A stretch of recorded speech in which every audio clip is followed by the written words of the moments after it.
Isso. Bom dia, boa tarde, boa noite, meus caros e nobres amigos do portal. Aqui para nós, boa tarde. Estou aqui novamente com o meu querido Robson Tokuda. Tudo bom, Robson? Tudo jóia, tudo bem? E com o nosso amado Jordelei dos Santos. Tudo bom, Jorge? Olá, Tiago, obrigado. Estou bem, tudo bem por aqui. Para mais um capítulo na verdade, um item do estudo do Livro dos Médiuns. Hoje nós vamos estudar o item 242 e o item 243. Se você não sabe do que nós estamos falando, acesse a playlist de estudos. Nós estamos em uma jornada de conhecimento sobre obsessão, do Livro dos Médiuns, capítulo Obsessão. Na sequência, a gente vai emendar com Natureza dos Espíritos. É um tema que é recorrente nas nossas palestras com os mentores e nos nossos vídeos do portal, que resolveu parar para fazer um estudo. Se você ainda não viu, acesse a playlist aqui embaixo. Se você está acompanhando, mas ainda não é inscrito, inscreva-se, e se gostar do conteúdo, dá aquele joinha para alcançar mais gente. Robson, meu caro, vamos então ao estudo? Muito bem, vamos lá. Antes, eu não posso deixar de fazer uma brincadeira, né? Porque eu vi num outro canal a pessoa perguntando assim: por que você fala bom dia, boa tarde, boa noite? Porque as pessoas vão assistir depois? Aí ele responde assim: não, porque a gente tem ouvinte em Paris e no Japão, então tem que dar boa tarde, boa noite também. O portal é mundial aqui, cara. O portal já tem vários braços aí no mundo inteiro. Muito bem, então essa é a quarta parte desse estudo e hoje é o item 242 e 243. O título do capítulo, que é parte segunda, é Obsessão. Então Kardec fala assim: a obsessão, como já dissemos, é um dos maiores entraves à mediunidade. É também um dos mais frequentes. Por isso, nunca serão demasiados todos os cuidados que tenhamos em combatê-la, porque, além dos inconvenientes pessoais que acarreta, é um obstáculo incontestável à pureza e à veracidade das comunicações. A obsessão, em qualquer grau, é sempre o efeito de um constrangimento, e esse constrangimento, não podendo jamais ser exercido por um bom espírito, resulta no fato de que toda comunicação dada por um médium obsidiado ser de origem suspeita e não merecer nenhuma confiança. Se por vezes nela se encontra algo de bom, é preciso separar isso e rejeitar tudo o que é simplesmente duvidoso. 243. Reconhece-se a obsessão pelas seguintes características. Primeiro, a persistência de um espírito em se comunicar, queira ou não o médium, pela escrita, audição, tipologia, etc., opondo-se a que outros espíritos o façam. Segundo, ilusão que, não obstante a inteligência do médium, o impede de reconhecer a falsidade e o ridículo das comunicações que recebe. Terceiro, crença na infalibilidade e na identidade absoluta dos espíritos que se comunicam e que, sob nomes respeitáveis e venerados, dizem coisas falsas e absurdas. Quarto, confiança do médium nos elogios que lhe fazem os espíritos que se comunicam por ele. Quinto, tendência a se afastar das pessoas que podem lhe fazer advertências úteis. Sexto, levar a mal a crítica sobre as comunicações que recebe. Sétimo, necessidade incessante e inoportuna de escrever. Oitavo, qualquer constrangimento físico que lhe domina a vontade e a força de agir ou falar contra sua vontade. E, nono, ruídos e desordens constantes ao redor do médium, que é a sua causa ou objeto.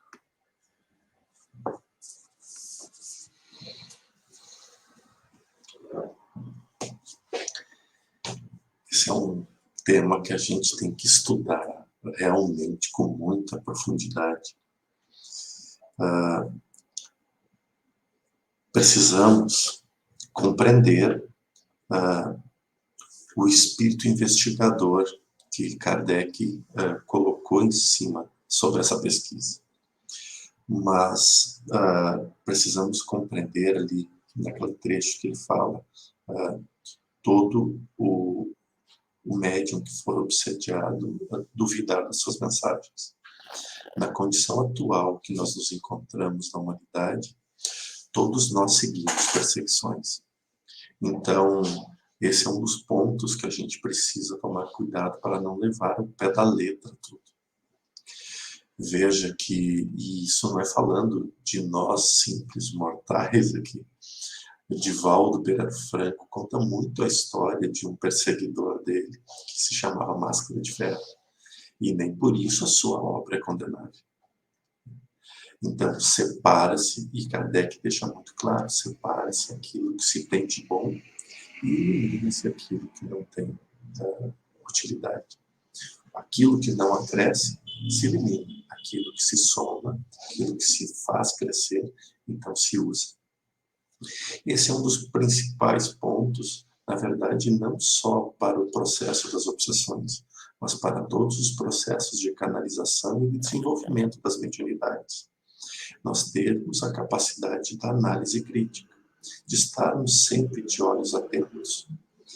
Temos inúmeros exemplos quando frequentamos e trabalhamos com grupos, de um que outro trabalhador, aqui e acolá, eles começam a se afastar, mostrando que todo mundo tem problema, que ninguém entende ele, que ele precisa se isolar, que ele precisa, que alguma coisa tem que ninguém entende, ou seja, aquele processo de isolamento de um grupo que vive questionando, Então, esse é um dos indícios muito grandes da obsessão voltada já e direcionada para a fascinação, coisa que nós já estudamos ali atrás.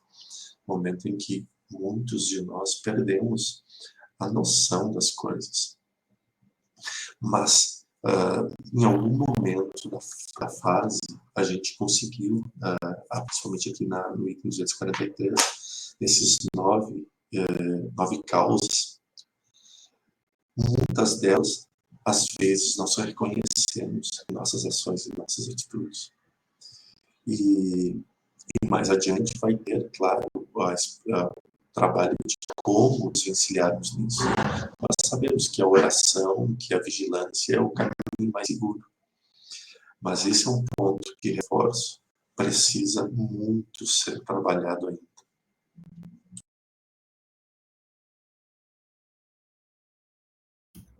Quer falar, Robson? Não, quero sim. Eu acho que essa questão, né, do estudo do Kardec, ele é muito, vamos dizer assim, seletivo na proposta de entender a obsessão no sentido do médium comunicador, né, do médium que está comunicando mensagens ou que está trazendo esclarecimento e conhecimento.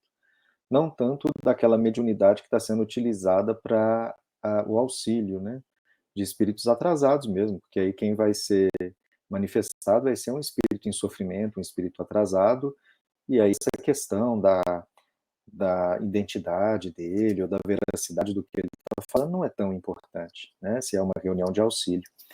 E ao mesmo tempo também, a gente percebe que ele não está dando tanta ênfase daquela obsessão do dia a dia, né, de quando a gente está sendo influenciado para moldar as nossas ações por um espírito que tem como objetivo nos prejudicar. Ele está falando pouco disso, ele está falando muito mais sobre como é o estudo de um médium que está tentando se desenvolver enquanto o psicógrafo, né, ou psicofonia, e para selecionar quem que é o espírito que está se comunicando ali, ou para reconhecer, né, se é obsessão ou não. E eu acho que nessas duas outras situações, a primeira é bem mais singela, no sentido dessa questão da identidade, mas, em termos da proteção, é muito mais importante a gente se aprofundar, né? Como vai ser o ambiente, como vão ser as pessoas que vão conversar com o espírito comunicante, como vai ser o preparo da reunião, como vão ser uma série de coisas que aí se tornam muito fundamentais. E na questão do dia a dia, aí entra algo muito mais sutil do que isso, porque a comunicação está aí no nosso pensamento tentando nos influenciar para uma decisão, né? E aí entra muito mais a questão da reforma íntima, ou do foro íntimo, ou de cada pessoa se entender como médium o tempo inteiro, e se entender como recebendo influências de espíritos, tanto encarnados como desencarnados, né? E de como que eu deixo essas influências interferirem ou não nas minhas escolhas, ou como eu deixo ou não essas interferências conduzirem as minhas ações. E aí esse é uma coisa que desdobra em muitos outros assuntos, né? Que é claro que nós vamos aprofundando à medida que a série avança. Eu me lasquei, deixei para falar por último. Não tenho mais o que falar. Esse capítulo aqui, nesses itens. Bom, aqui é um resumo, não tem muito, né? O 242 é um apanhado daquilo que nós já vimos nos vídeos anteriores, e o 243 é uma lista pronta para você entender como que funciona a obsessão, com foco, que o Robson disse, nos médios, porque nós estamos estudando a obra Livro dos Médios. Então ele vai ter uma ênfase justamente nisso. Conforme o estudo for avançando, a gente chega depois na parte da natureza dos espíritos, onde a gente consegue compreender um pouco melhor os efeitos da obsessão também no dia a dia, né? Porque tanto o médium que sofre obsessão ou a pessoa normal, entre aspas, né? Porque, de certa forma, todos nós somos médiums. Se você está recebendo uma comunicação, um pensamento estranho, alguma atitude te induzindo a fazer alguma coisa que você não quer, ou seguir por um caminho que não seja de luz, você talvez esteja sofrendo algum tipo de obsessão. Então você também está sendo um medianeiro aí do mundo espiritual. Então a gente vai aprofundar um pouco mais. O que mais me destaca aqui é como que a lista é muito clara, que a gente consegue perceber isso no dia a dia. Eu não tenho uma vivência, e eu reforço isso justamente para mostrar para vocês como que não é complicado compreender. Eu não tenho uma vivência muito profunda na seara da doutrina espírita, né? Eu venho de outras escolas, mas estou me esforçando ao máximo para tentar perder um pouco correr atrás do tempo, né, perdido. Mas eu já percebi dessa lista aqui, por exemplo, vários itens que eu já consegui observar. Isso com 2 anos só, estudando um pouco sobre o espiritismo. E como é comum a gente ver médiuns que, por exemplo, vou pegar aqui, ó, necessidade incessante e inoportuna de escrever. Do nada, o cara, não, preciso ter alguém querendo se comunicar, ter alguém querendo se comunicar. De madrugada, né? Eu já vi casos de pessoas que, não, o espírito me acorda de madrugada, eu preciso parar e fazer tudo que ele precisa. Então é complicado. Mas isso é muito claro, e eu reforço aqui a importância do estudo. Se a gente pegar as comunicações dos mentores nas lives do portal, a gente vê que constantemente eles reforçam o estudo. Estudem, se dediquem. Eu lembro uma vez que o Ekenato falou, se você estuda hoje, depois que você entra de fato e abraça a espiritualidade, você precisa estudar 10 vezes mais. E é justamente por isso. As respostas já foram dadas, os caminhos já foram dados, né? A gente fica sofrendo, girando lâmpada, como eu gosto de falar, à toa. Porque tá tudo aí. Né? Chico veio aí, escreveu, sei lá, quantas obras, eu nem lembro mais, eu não lembro se é 300 e pouco, 500 e pouco, eu já nem sei mais qual que é o número. E ninguém leu. Lê meia dúzia de obras, 3 obras, 4 obras, mas se você vai ver, as respostas já foram dadas. Você tem o Pentateuco ali, as obras básicas de Kardec. É só pegar, abrir e ler, e estudar um pouquinho. Então, eu só queria complementar de verdade, com o reforço do estudo. Se você tem dúvida, se você está sofrendo, acha que está sofrendo, procure um centro, procure alguém capacitado, especializado para poder te ajudar, mas principalmente confie naquilo que já foi feito. Como Kardec, como Chico, Ramatiz, enfim, tantos outros espíritos de luz que já vieram à Terra e já passaram seu conhecimento.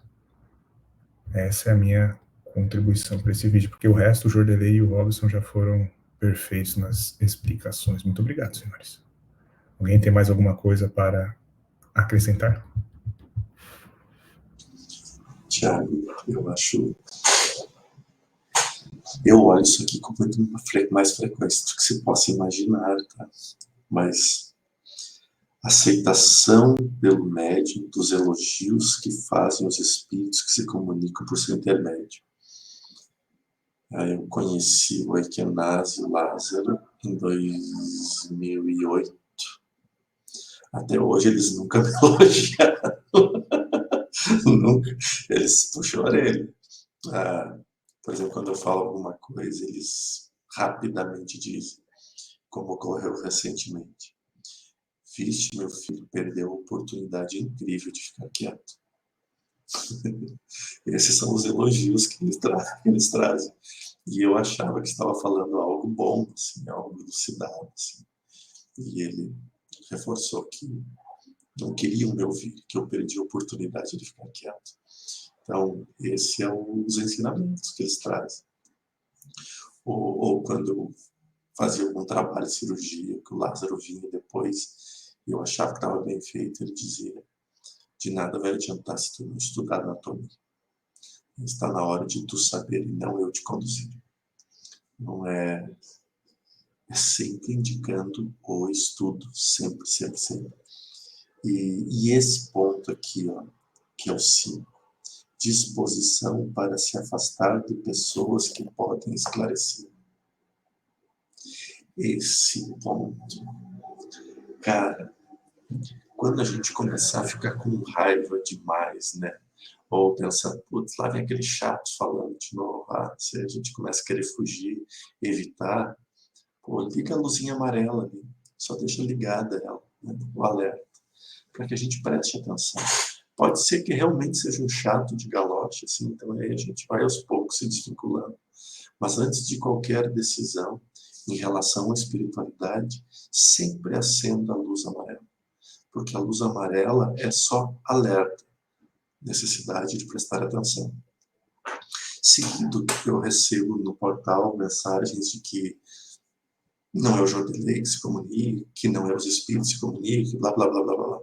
Primeira coisa que eu faço, eu vou para o grupo e digo: pessoal, precisamos prestar mais atenção, né? Precisamos estar mais atentos, para ver se realmente a mensagem continua fazendo sentido. E aí surge para nós a oportunidade de estudarmos as mensagens. Ao estudarmos as mensagens dos mentores, e as quais nós gravamos aqui e passamos, nos obriga a entrar a fundo naquilo que o Espírito veio trazer. E ali já começa também o processo de aprendizado, ou simplesmente de não entender, que isso não é uma falta de aprendizado, não é um erro de comunicação, mas talvez uma incapacidade nossa, ou, não, essa informação contradiz tudo que a gente estudou até agora, fica de lado. Né? Então, esses cuidados a gente tem, e tem que tomar sempre em tudo.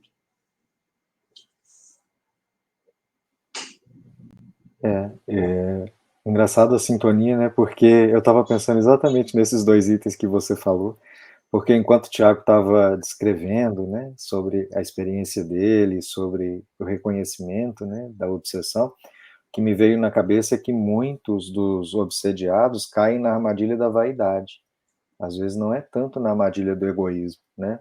Então, o espírito obsessor começa a enfeitar demais as coisas e a colocar o médium como alguém muito especial, e aí ele começa a confundir animismo com fenômeno, confundir comunicação de valor com comunicação que não tem valor, com coisas que realmente são orientações, com coisas que são desejos dele, né? Ele quer que aconteça aquilo, e aí vira uma salada terrível e a pessoa acaba derrapando e caindo, né?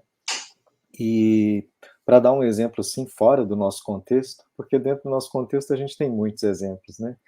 Mas para dar um exemplo fora do nosso contexto, eu lembrei do exemplo do Arigó, que tinha uma época que ele começou a se sentir assim muito importante, até porque todos na cidade procuravam ele, e vinham ônibus da Argentina, vinham ônibus do Chile, né? Imagina um ônibus internacional chegar no interior de Minas, né, na década de 60, na década de 50, era uma coisa assim surreal mesmo. E ele começou assim a sentir que não só eu que opero, né? Porque os outros médiuns do centro faziam suporte, sustentação, né? O restante do trabalho era carregar o piano, só que nem sempre era assim que aparecia, né? E aí teve uma tarde que o Dr. Fritz ele simplesmente não foi. Tava lá aquela fila gigante, as pessoas fizeram a prece, o Arigó chegou para operar e o Dr. Fritz não apareceu. E aí ele começou a desesperar, falou assim, nossa, e agora tá esse bando de gente aí fora? Todo mundo aguardando o auxílio e eu não tenho como auxiliar. E aí quando ele caiu em si sobre isso, os mentores, né, apareceram aí na leitura que eu fiz, não falava se era o Aleijadinho, se era o Fabiano de Cristo ou se era o próprio Dr. Fritz, né? Falei assim, isso, meu filho, agora você entendeu. né? Não é você que faz a ajuda. Você é só a ferramenta. Então, meio assim, menos, coloque-se no seu lugar. Né? Então, é o que você falou, né? Esses são os mentores. Esses são. Deixa a gente passar a ter. E eles não têm piedade nenhuma, assim, e não pode ter mesmo, né, de quando puxar a orelha. E vale destacar que constantemente, não foi uma nem duas, muito mais vezes, os mentores na própria live já falaram que não importa o trabalhador, o que importa é o trabalho. Nós somos seres humanos aqui, vivendo essa jornada, cheio de erro ainda para arrumar, para consertar, muita experiência ainda para viver e aprender, então não importa o trabalhador, importa o trabalho que está sendo feito. Muito bem exemplificado aí pelo Robson. É isso, meus queridos. Chegamos aqui a 20 minutos de vídeo. Tá perfeito. Muito obrigado pela audiência de vocês. E até a próxima.